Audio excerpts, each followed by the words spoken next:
Dios le bendiga, hermanos. Bienvenidos a nuestro panorama semanal de meditación bíblica. Mi nombre es Leandro y estoy aquí para poder compartir con ustedes este panorama semanal de meditación bíblica. Quisiera comenzar el día de hoy preguntándoles cómo le va en la meditación de este libro de Apocalipsis. No quiero decir que es un libro fácil de leer, pero como lo mencionamos en la introducción, no es para tenerle miedo, ya que como el resto de la Biblia nos habla del mismo tema con el mismo propósito. Por esto es importante que cada uno de nosotros, si deseamos profundizar más este tiempo de meditación, debemos tener un tiempo de estudio bíblico para poder entender básicamente las características de una literatura apocalíptica. Esta semana estaremos meditando desde el capítulo 8, verso 1 al capítulo 13, verso 10. Si nosotros recordamos brevemente un poco lo que hemos meditado durante la semana anterior, después de haber presentado la carta a las 7 iglesias y después de haber mostrado esa adoración celestial en los capítulos 4 y 5, vemos desde el capítulo 6 un comienzo de una nueva serie de juicios, las cuales va en aumento en su intensidad gradualmente. La primera serie del juicio es el de los 7 sellos, la cual, después del sexto, hay una historia que es insertada para enseñarnos acerca de la salvación de Dios, aún en medio de ese juicio terrible. En el capítulo 7 podemos ver la historia famosa de los 144,000 sellados entre el sexto y el séptimo sello. ¿Recuerdan lo que representa estos 144,000? Es una nueva nación, un nuevo ejército mesiánico del reino de Dios, quienes reciben el sello de Dios. Ellos son los redimidos por la sangre de Jesucristo, el Cordero Redentor. Recuerden muy bien este tema del sello de Dios. ¿Quiénes son los que reciben este sello? ¿Qué característica tenían? Para luego comparar con el sello de la bestia, la marca de la bestia, durante el tiempo de la meditación del capítulo 13. En los primeros versos del capítulo 8, el séptimo sello se rompe, dando lugar al clamor de los mártires, representado por el humo del incienso con las oraciones de los santos, que es elevado a Dios por medio de los ángeles, la cual trae la realización del día del Señor. Desde el versículo 6 del capítulo 8 en adelante, podemos ver que Juan retrocede y vuelve a contar la misma historia, pero esta vez con una imagen que nos recuerda al Éxodo del Antiguo Testamento. Recordemos que estamos leyendo una literatura apocalíptica. Lo que Juan está haciendo no es una descripción cronológica, o sea, no está ordenado de una manera en una línea de tiempo las historias que vamos a leer, sino que una de las características de la literatura apocalíptica es que no se limita, trasciende el tiempo y el espacio. Esta segunda serie del juicio que comienza en el capítulo 8 también son 7. Del primero al quinto se compara con las plagas enviadas a Egipto y el sexto con la liberación de los 4 jinetes. Pero la conclusión que llega después de estas 6 plagas es que aún así las personas, después de haber visto esas terribles plagas, ese terrible juicio, no regresan a Dios, como sucedió con el faraón en Egipto. Y también, así como sucede en la primera serie de juicios, el de los sellos, aquí también, después del sexto, hay una historia que es insertada. Desde el capítulo 10 hasta el capítulo 11, versículo 13, podemos ver la historia del rollo de cordero. Prestemos atención a dónde nos lleva esta historia insertada. Comienza con la orden de Dios de medir el templo, algo que puede ser familiar si conocemos las historias como en Zacarías 2 o en Ezequiel 40, donde Dios envía a medir el templo también.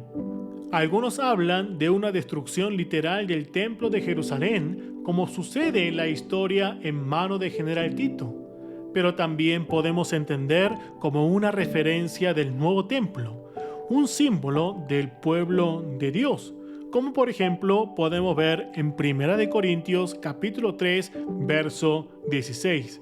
Dice la palabra: ¿no sabéis que sois templo de Dios y que el Espíritu de Dios mora en vosotros? Y pasajes similares podemos encontrar en 1 Corintios capítulo 6, verso 19, o en 2 de Corintios capítulo 6, verso 16, como también otros pasajes del Nuevo Testamento en el libro de Hechos capítulo 3, verso 6, o Primera de Pedro 2, versos 4 al 5. Y esto es para hacernos ver el sufrimiento que la iglesia, este templo de Dios, el pueblo de Dios, debe sobrellevar. Y de ahí la presentación de los testigos. Estos testigos quienes son llamados como 2 olivos o 2 candeleros en el versículo 4. Vamos a buscar juntos el capítulo 11, verso 4. Dice la palabra: estos testigos son los 2 olivos y los 2 candeleros que están en pie delante del Dios de la tierra. ¿Qué representa los olivos en el Antiguo Testamento y los candeleros en Apocalipsis 1:20, por ejemplo? En el Antiguo Testamento estos olivos representan al pueblo de Dios.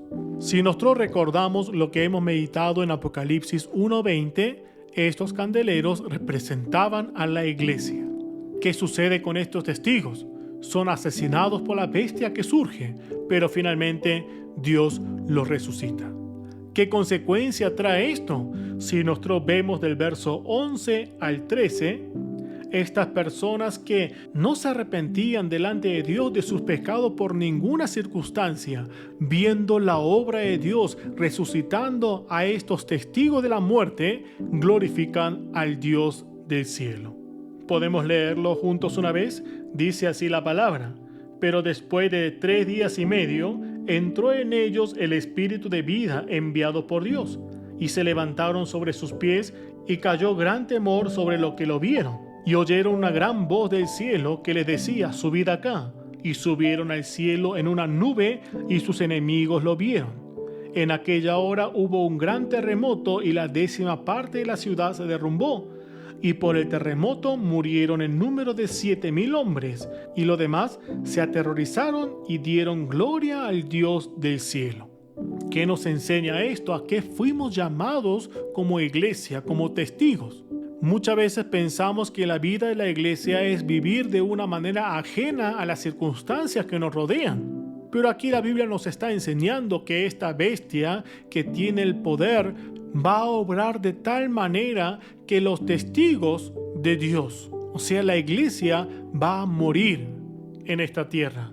Y esto va a llevar a que el obrar de Dios sea manifestado sobre ellos.